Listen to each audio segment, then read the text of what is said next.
Donc on va lire dans Proverbes chapitre 5, verset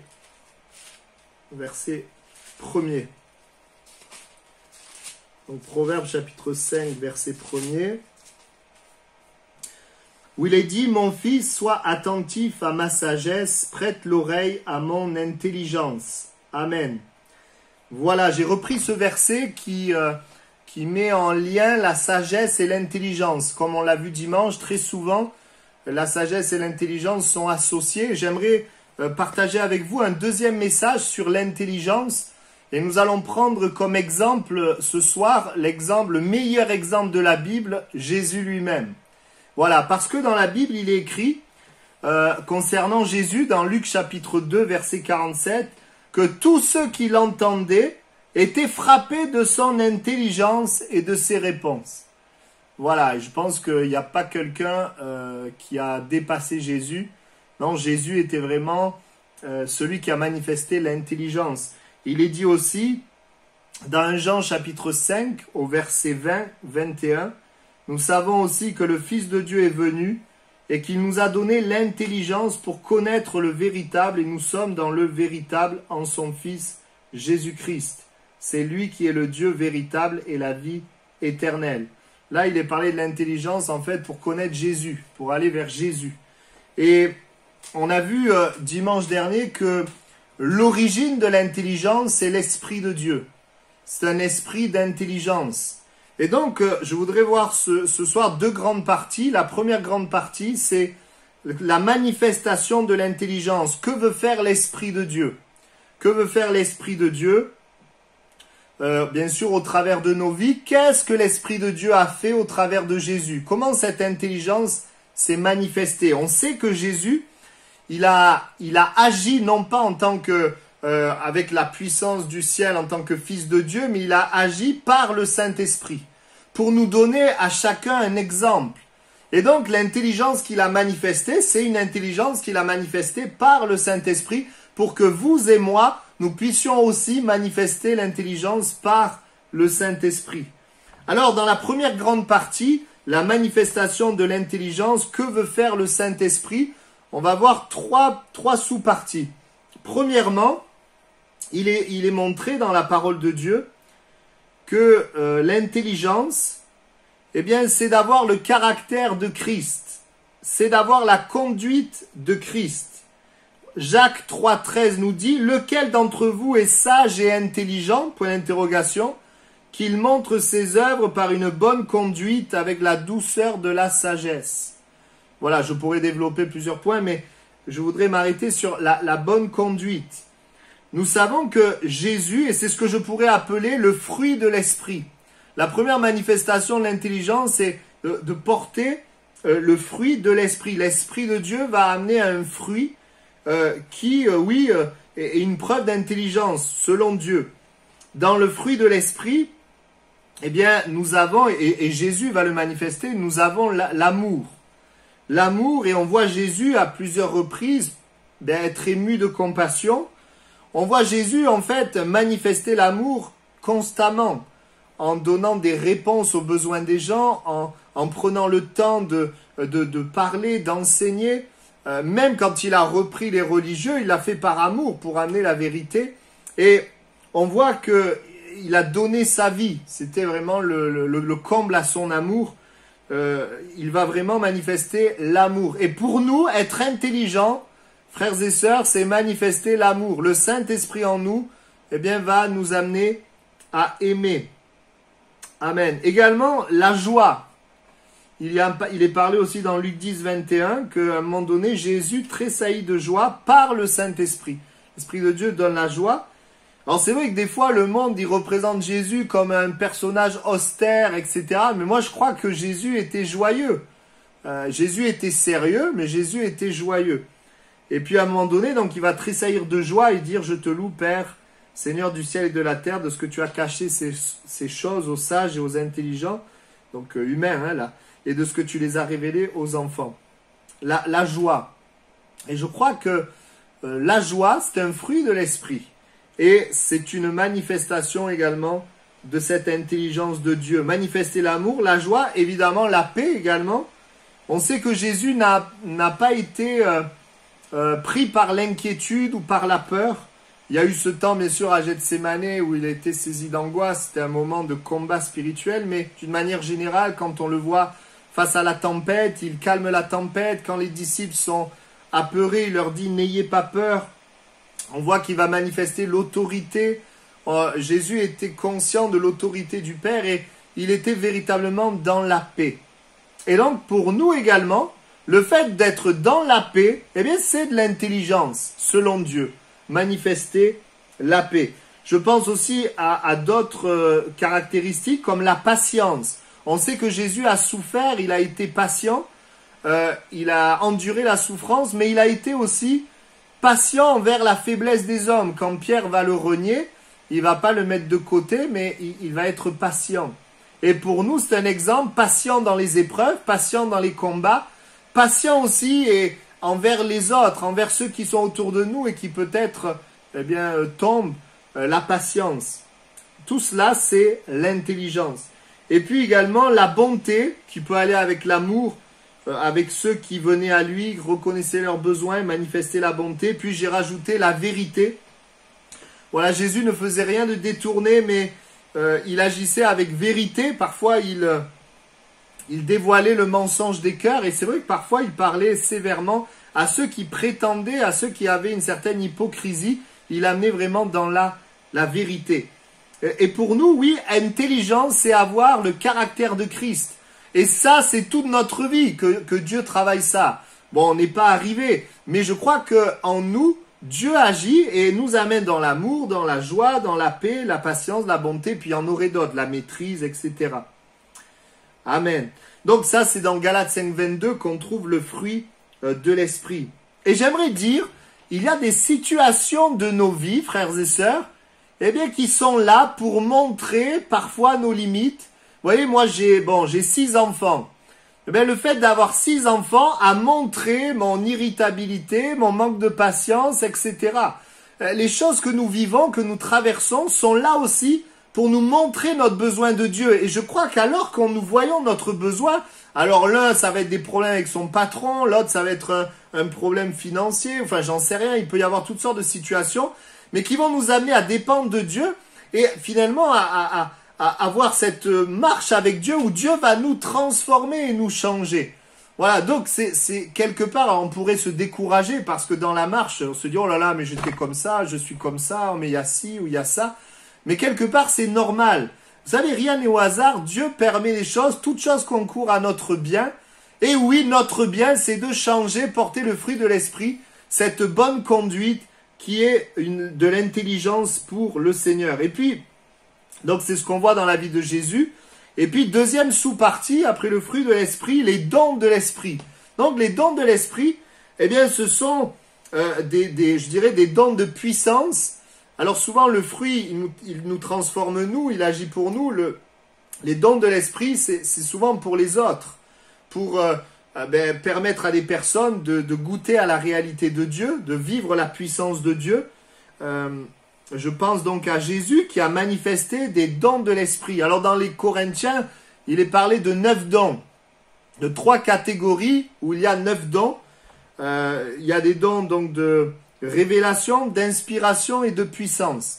Et on voit Jésus dans sa vie, il va manifester cette intelligence, il va manifester ces différents dons.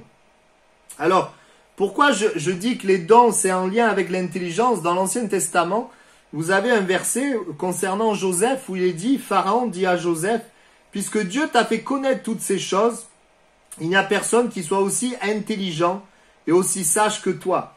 L'intelligence dont il est question dans l'histoire de Joseph, c'était en fait un don de sagesse. C'était quelque chose que Dieu avait donné. Dieu avait donné à Joseph comme un plan pour savoir quoi faire pendant 7 années d'abondance et 7 années de famine. Il avait dit, voilà, tu vas prélever un 5e pour l'année de famine. Il y avait vraiment une sagesse qui venait de Dieu, qui n'était pas de Joseph, qui était comme un don. Et Joseph va donner ça, et puis le pharaon va dire, mais il n'y a personne qui soit aussi intelligent que toi. Donc on voit que l'intelligence, c'est les dons de Dieu également. Et donc pour revenir à Jésus, Il va manifester par exemple des dons de connaissance quand il va dire à la Samaritaine, tu as eu 5 maris et celui que tu as n'est pas ton mari. Comment il savait ça? Il ne le savait pas de lui-même, mais c'est l'Esprit de Dieu qui a révélé quelque chose qu'il n'était pas censé connaître humainement. C'est un don de connaissance. Ou encore quand il a dit à Nathanaël, mais moi je t'ai vu quand tu étais sous le figuier. Alors on ne sait pas ce qu'il a vu, mais ce qu'on sait, c'est que Nathanaël, il a déclaré mon Seigneur et mon Dieu. Ça l'a profondément touché. C'est-à-dire qu'il y a là comme un don de connaissance. Et donc, on voit également dans les dons de puissance, dons de guérison, dons d'opérer des miracles. Alors inutile de vous dire que Jésus a manifesté ses dons. C'est peut-être ce qu'on voit le plus. Il a guéri les malades, il a guéri des aveugles, des boiteux, des paralytiques. Il a délivré des démoniaques. Il a également agi avec le discernement des esprits. Par exemple, à un moment donné, il y a un homme qui est muet, il ne peut pas parler. Et Jésus chasse le démon. Il sait que la maladie là est d'origine démoniaque. Il discerne l'esprit qui est là. Discernement des esprits. Donc on voit qu'il y a différents dons. Et ce qui est extraordinaire, frères et sœurs, et je vous invite à les lire à la maison, vous avez 9 dons. Des dons, c'est des cadeaux que Dieu nous fait. C'est pas pour nous, mais c'est pour les autres, pour édifier, exhorter, consoler. Et quand c'est écrit, il est parlé de l'Église. Édifier, consoler, exhorter au sein de l'Église. Mais bien sûr que Dieu peut donner ses dons également dans notre vie, auprès des gens qui sont autour de nous, auprès des personnes. Je me souviens d'un frère dans une évangélisation de rue qui a été inspiré par le Seigneur pour parler du pardon. Et la personne a été touchée, quelque chose s'est passé et il a pu vraiment l'aider. Sans l'aide du Saint-Esprit, il n'aurait pas parlé du pardon. Mais le Saint-Esprit est là justement parce qu'il connaît les besoins. Et je dirais, oui, ensemble, on voit que c'est là de l'intelligence de Dieu de manifester les dons. C'est ce que Jésus a fait. Il y a un verset dans la Bible, dans Jérémie 10, 12, qui fait un lien entre aussi la puissance et l'intelligence. Concernant Dieu, il est dit qu'il a créé la terre par sa puissance, il a fondé le monde par sa sagesse et il a étendu les cieux par son intelligence. Donc on voit que l'intelligence et la puissance peuvent être associées. Et je prie, frères et sœurs, que dans nos réunions et que dans nos vies se manifestent les dons de l'esprit. Et vous savez quoi? Dieu va en donner à chacun de nous. Alors peut-être quand je dis ça, tu dis pas moi c'est... Mais ça c'est ce que tu dis, c'est tes raisonnements. Mais ce que Dieu dit, c'est qu'il a des dons pour chacun de nous. Pas forcément les dons qu'on veut, parce qu'il est dit qu'il donne comme il veut lui. Pas comme nous on veut. Parce que le but, c'est pas de se glorifier, c'est pas pour nous. Le but, c'est comme j'ai dit, d'édifier. Il veut donc donner ses dons pour l'édification. Troisième sous-partie, donc le fruit de l'esprit, première manifestation de l'intelligence, don de l'esprit, deuxième manifestation de l'intelligence, et tout simplement les paroles de l'esprit, troisième manifestation de l'intelligence. Les paroles de l'esprit. Jésus, il dira, les paroles que je vous ai dites sont esprit et vie. Et il est dit dans Marc 6, 2, quand le sabbat fut venu, il se mit à enseigner dans la synagogue. Beaucoup de gens qui l'entendirent étaient étonnés et disaient, mais d'où lui viennent ces choses? Quelle est cette sagesse qui lui a été donnée? Et comment de tels miracles se font-ils par ses mains? Les gens qui l'entendaient, qui entendaient juste les paroles de Jésus, eh bien, il y a quelque chose qui sortait de ces paroles. Il y avait une sagesse, il y avait une force. Vous connaissez ces personnes qui ont dit, jamais homme n'a parlé comme cet homme en parlant de Jésus. Ce sont les paroles esprit et vie. Et frères et sœurs, ce sont ces paroles qui touchent notre cœur. Et en tant qu'enfants de Dieu, alors que nous lisons la Bible avec un cœur disposé, eh bien cette Bible, elle va comme sortir, il va y avoir un relief où à un moment donné, des paroles vont nous toucher. Les paroles vont nous bénir. C'est pas forcément des paroles extraordinaires, c'est pas quelque chose de spectaculaire. C'est parfois des paroles très simples, mais qui peuvent nous toucher.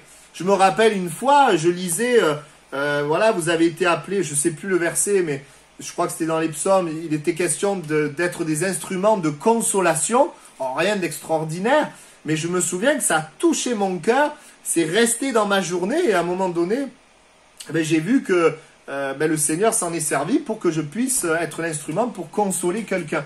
Donc des fois, la parole, elle vient ou par exemple nous rassurer. La parole qui dit ne crains pas, et c'est une parole vivante. À la différence d'une parole morte religieuse, la Bible est une parole inspirée de Dieu et l'Esprit de Dieu rend cette parole vivante. C'est pour ça qu'on dit l'épée de l'Esprit qui est la parole de Dieu. Et en tant qu'enfant de Dieu, ayant l'Esprit de Dieu, cette parole elle est vivante. Quand il n'y a pas l'Esprit, on peut lire la Bible, la parole est morte, religieuse, mais quand l'Esprit de Dieu entre en scène, eh bien la parole est vivante. Alors, c'est une parole inspirée, mais c'est vrai qu'il y a besoin vraiment d'un cœur disposé pour recevoir. Donc, les paroles de l'Esprit. On sait que quand Jésus parlait, eh bien, il était inspiré par l'Esprit et il citait même les Écritures. Et on sait, Jésus, avant de partir, il a dit, je vous laisse mon esprit et mon esprit, il vous enseignera ce que vous aurez à dire, il vous rappellera les paroles. Donc, ce qui est merveilleux, frères et sœurs, on lit la Bible, mais le Saint-Esprit, il sait nous parler avec telle parole à tel moment de notre vie. Et ça, c'est extraordinaire de voir que le Seigneur, eh bien, il nous parle et que cette parole produit la vie en nous, est une réponse à ce qu'on vit. Les paroles nous édifient parce qu'elles sont inspirées par l'Esprit de Dieu et maniées par l'Esprit de Dieu. Elles amènent l'amour de Dieu, elles nous édifient aussi à l'image de Christ et elles sont là aussi pour nous permettre de servir Dieu, d'être un instrument dans les mains de Dieu. Ces paroles aussi, elles sont là en tout temps pour nous. Quand nous sommes faibles, eh bien c'est là que Dieu veut nous aider. La Bible dit, quand nous devenons enfants de Dieu, nous avons un accès à Dieu. Et les paroles, eh bien, sont esprit et vie. Et quand un homme, aussi une femme, qui n'est pas encore enfant de Dieu, cherche Dieu, eh bien, je remarque que Dieu lui parle par la Bible, par la prédication également. Dieu parle par la prédication de la foi. Dieu parle de différentes manières. Et l'intelligence, eh bien, c'est de connaître et garder les paroles de Dieu. Proverbe 4,5 nous dit, acquiert la sagesse, acquiert l'intelligence, n'oublie pas les paroles de ma bouche et ne t'en détourne pas. Voilà pourquoi je l'ai mis dans ce troisième sous-partie. L'intelligence, c'est d'entendre, de recevoir et de garder les paroles de l'Esprit de Dieu, les paroles de Dieu. Amen. J'avance, pas être trop long. Je rentre maintenant dans la deuxième grande partie. Si c'est vrai que l'intelligence se manifeste par le Saint-Esprit, qu'est-ce que je dois faire? Si l'Esprit est à l'origine de l'intelligence, qu'est-ce que je dois faire moi? Eh bien, je dirais qu'être intelligent, pour nous, c'est laisser la place au Saint-Esprit, qui, lui, est intelligent. Lui amène le fruit, les dons, les paroles de vie. Et c'est ce qu'on voit dans la vie de Jésus. On voit que Jésus, ce qu'il a fait, c'est de laisser la place au Saint-Esprit. Alors, je voudrais voir 3 points de ce que nous devons faire pour lui laisser la place. C'est quoi laisser la place au Saint-Esprit? Comment faire pour que le fruit de l'Esprit se manifeste, les dons de l'Esprit se manifestent et les paroles de l'Esprit, eh bien, soient reçues, se manifestent? Premièrement, et là encore, alors aujourd'hui, il y a des parties, des sous-parties. Première sous-partie, je dirais que l'intelligence, et je vais lire les passages, c'est de recevoir l'amour de Dieu, de recevoir l'adoption, de devenir enfant de Dieu. Et quand on est devenu enfant de Dieu, c'est de réaliser, de rester dans son amour, dans cette identité de fils de Dieu. On voit l'exemple de Jésus dans Matthieu 3, 17. La voix se fait entendre et dit, voici mon fils bien-aimé en qui j'ai mis toute mon affection. Donc on voit qu'à ce moment-là, le Père parle et Jésus, il entend qu'il est le fils bien-aimé, il y a l'affection et à ce moment-là, l'Esprit de Dieu descend sur lui. C'est-à-dire qu'à un moment donné, l'Esprit de Dieu, il agit dans nos vies quand nous croyons, quand nous recevons son amour, que nous croyons que nous sommes fils et filles de Dieu. L'Esprit de Dieu entre en scène. Vous avez un texte dans Éphésiens 1,4 qui parle de cela. Il est dit, pour faire vite parce que ça serait un peu long, mais le verset 5, il nous a prédestinés dans son amour à être ses enfants d'adoption. Au verset 7, en lui nous avons la rédemption, la rémission des péchés selon la richesse de sa grâce que Dieu a répandue abondamment sur nous par toute espèce de sagesse et d'intelligence. Qu'est-ce que le verset dit? Que la richesse de sa grâce qui est répandue, c'est l'intelligence de Dieu. Et dans la richesse de sa grâce, on l'a lu, il y a son amour, le fait de devenir enfant de Dieu. L'intelligence de Dieu, c'est de faire de nous des enfants de Dieu. Alors, écoutez cela maintenant. Quand on n'a pas reçu l'amour de Dieu, quand on n'est pas fils de Dieu, vous savez ce qu'on fait? Eh bien, on agit sans intelligence. On est prisonnier du péché. Et le péché nous fait agir sans intelligence. Pourtant, vous avez des gens qui sont intelligents. Ils savent, par exemple, que fumer, ça va vous tuer les poumons. Ils savent que tromper, ça va détruire la relation. Mais malgré le fait qu'ils savent qu'ils ont une certaine intelligence, parce qu'ils n'ont pas rencontré Jésus, il n'y a pas l'amour de Dieu qui est venu, malgré le fait de savoir, eh bien, ils agissent en étant esclaves ou quand même en trompant, etc. L'intelligence commence par recevoir l'amour de Dieu, devenir enfant de Dieu. Et pour nous, parce que bon, je parle à la majorité, on est déjà enfant de Dieu, eh bien, c'est de prendre notre force dans son amour, de réaliser à chaque instant de ma vie qu'il m'aime, que je suis fils et fille de Dieu.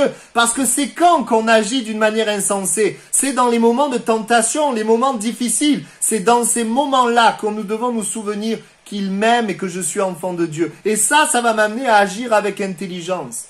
Ça va m'amener à ne pas tomber. Quand je ne sais pas qui je suis, quand je laisse le diable me dire tu es nul, tu es bon à rien, tu es perdu, tu es toujours ce que tu étais avant, eh bien cela m'amène à pécher, cela m'amène à agir d'une manière insensée. Mais quand je m'appuie sur ce que Dieu dit, eh bien cela m'amène à agir d'une manière intelligente. Regardez l'exemple de Jésus parlant lorsqu'il est dans le désert tenté par le diable. Jésus sait qu'il est fils de Dieu. Jésus a reçu l'amour. Il sait qu'il est fils. Et donc comme il est fils, il agit avec intelligence. Et le diable lui dit, si tu es fils, agis d'une manière stupide. Si tu es fils, jette-toi en bas. Si tu es fils, change les pierres en pain. Si tu es fils, je ne sais plus s'il le dit pour ça, mais je te donne les royaumes de la terre si tu te prosternes devant moi. Mais en tout cas, reprenons l'exemple. Il dit, si tu es fils, jette-toi en bas, car il est écrit, ils te porteront sur des anges. Et Jésus répond, mais justement, puisque je suis fils, je ne vais pas agir d'une manière insensée.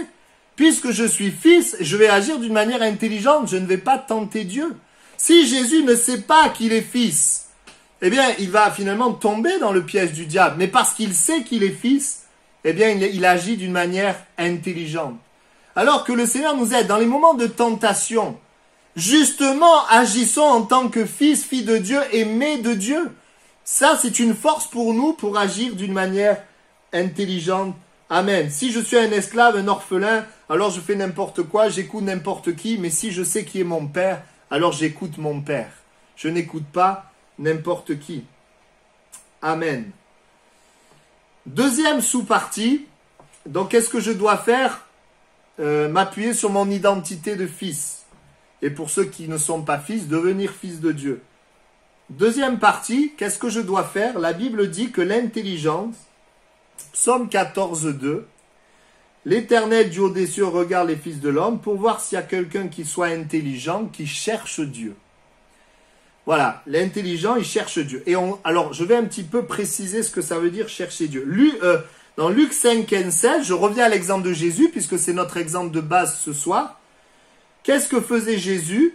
Sa renommée se répandait de plus en plus, les gens venaient en foule pour l'entendre et être guéris. Verset 16, il se retirait dans les déserts et priait. C'est-à-dire que Jésus prenait du temps avec Dieu. Écoutez Dieu. Alors, chercher Dieu, pour celui qui n'a pas trouvé, c'est chercher à trouver Dieu. Parce qu'il est loin de Dieu. Mais pour nous, qui avons déjà trouvé Dieu en Jésus, chercher Dieu, ça veut dire quoi? Mais ça veut dire communiquer avec Dieu. Quand on dit chercher Dieu, pour nous, il est là en fait. On cherche. C'est pas on cherche en essayant de trouver où il est. Non, il est là. Ça veut dire communiquer, communier avec lui. Lui parler, l'écouter. Chercher Dieu, c'est venir dans sa présence. Je pense à ce point, lorsque Jésus meurt à la croix du Calvaire, eh bien, rappelez-vous, il nous donne un accès à Dieu. Nous avons cru, nous avons un accès à Dieu et c'est la Bible qui nous dit il faut que celui qui s'approche de Dieu croit qu'il existe et qu'il est le rémunérateur de ceux qui le cherchent. Pour nous, chrétiens, être intelligent, c'est chercher Dieu selon ce texte d'Hébreu. Je m'approche de Dieu en croyant qu'il existe et en croyant qu'il me rémunère. Ah, mais ça change tout, hein. Parce que, oui, Jésus à la croix a rendu l'accès. Des fois, on s'arrête sur ce qu'on ressent. Comme je sens pas Dieu. Comme, par contre, je ressens mes problèmes. Par contre, j'ai des pensées troublées. Quand il y a tout ça, on a parfois du mal à croire que Dieu est là. Mais la Bible nous invite à être intelligents, à chercher Dieu, à s'approcher de Dieu. Il est dit, approchons-nous donc du trône de la grâce afin d'être secourus dans nos besoins. On s'approche de Dieu. On cherche. Je ne sais pas si vous avez déjà cherché quelque chose que vous avez perdu. Si vous cherchez en étant sûr que la chose, elle est là, vous allez chercher avec force. Mais si tu cherches quelque chose, mais tu sais pas trop si c'est là, tu vas pas chercher longtemps parce que tu te dis, bon, je perds mon temps. Et quand il est parlé de chercher Dieu, frères et sœurs, il est là. Il est là, le Seigneur. C'est pour ça, quand on lit la parole, on prie, ça c'est des moyens. Mais le Seigneur, il est là. Et j'ai noté cette petite image. Il est dans la pièce de la foi et de l'humilité. Si tu le cherches dans la pièce de l'orgueil, de la religion, tu ne le trouveras pas. Dieu, il est là, mais souvent, ce qui fait qu'on ne le perçoit pas, c'est plutôt notre cœur. L'état de notre cœur. Et que le Seigneur nous aide bien à avoir ce cœur qui croit, ce cœur d'enfant, ce cœur humble. Amen. Et donc, quand tu cherches Dieu, quand tu t'approches de Dieu, tu permets à l'Esprit de Dieu d'agir, de parler, de te remplir, de t'inspirer, de te renouveler et donc d'agir avec intelligence. On sait, frères et sœurs, qu'en cherchant le contact avec Dieu, le Saint-Esprit agit. Amen. Et vous voyez, des fois, c'est quand ça va pas qu'on s'approche plus de Dieu. Vous voyez, des fois ça va pas, du coup je vais pas à l'église. Mais l'intelligence, frères et sœurs, c'est que quand ça va pas, je m'approche de Dieu. Quand ça va pas, je vais à l'église. Alléluia. Regardez Jésus, quand il apprend que Jean meurt, c'est son ami, c'est son cousin. Il apprend que Jean-Baptiste est mort. En fait, ça l'affecte. Et la Bible dit, vous trouvez ça dans Matthieu 14, 12, 13, que quand Jésus apprit que Jean était mort, il se retira. Vous voyez, il va prendre du temps avec Dieu. Il va s'approcher de Dieu. Il va manifester l'intelligence. Et je prie, frères et sœurs, parce que, bon, des problèmes, il y en a. Il y en aura. Mais je prie qu'on soit intelligent, qu'on s'approche de Dieu. Amen. Autant au niveau de l'Église qu'au niveau personnel, dans notre chambre. Amen. Troisième sous-partie, et je termine.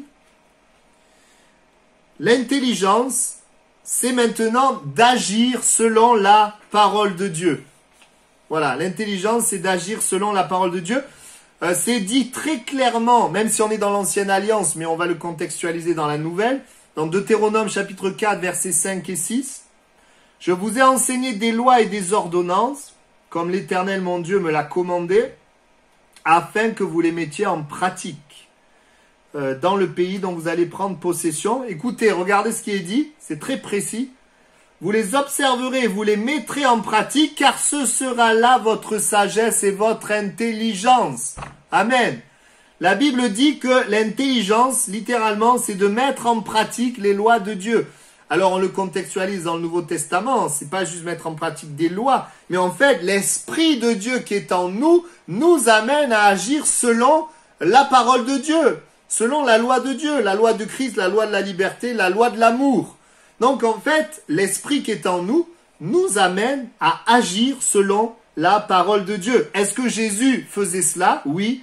Jean 8, 28, 29, « Je ne fais rien de moi-même, mais je parle selon ce que le Père m'a enseigné, et je fais toujours ce qui lui est agréable. » Jean 8, 28, 29, « Je fais toujours ce qui lui est agréable. » Il n'agissait pas de lui-même, selon la chair, il agissait selon la parole du Père.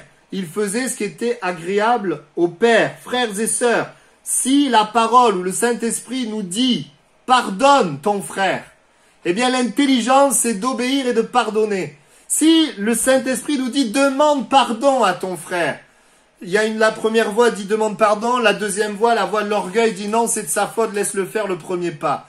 L'intelligence, c'est d'obéir au Seigneur, au Saint-Esprit, et de pouvoir demander pardon et ne pas obéir à l'orgueil. Si le Seigneur, la parole nous dit, sers le Seigneur, il t'amène à servir Dieu, que ce soit dans ton travail, que ce soit au travers de l'église, eh bien l'intelligence, c'est de le faire par la foi. Si la parole te dit de rendre témoignage, ou l'Esprit de Dieu te pousse à rendre témoignage, eh bien l'intelligence, c'est de le faire. Si le Seigneur, par exemple, c'est des exemples que je vous donne, il te dit invite telle personne qui ne pourra jamais te le rendre, eh bien l'intelligence, c'est d'obéir à la parole de Dieu. Ou s'il te dit console les affligés, ou te dit honore tes parents, fais quelque chose pour tes parents, ne les laisse pas, etc., etc. Donc, la parole avec le Saint-Esprit dans nos vies, elle nous parle, le Seigneur nous parle. Eh bien, l'intelligence, c'est pas de dire tiens, il m'a parlé, mais c'est de faire ce qu'il me dit. Comme Jésus, dans Proverbe 28:7, vous avez aussi ce verset, celui qui observe la loi est un fils intelligent. Voilà, celui qui observe la loi est un fils intelligent.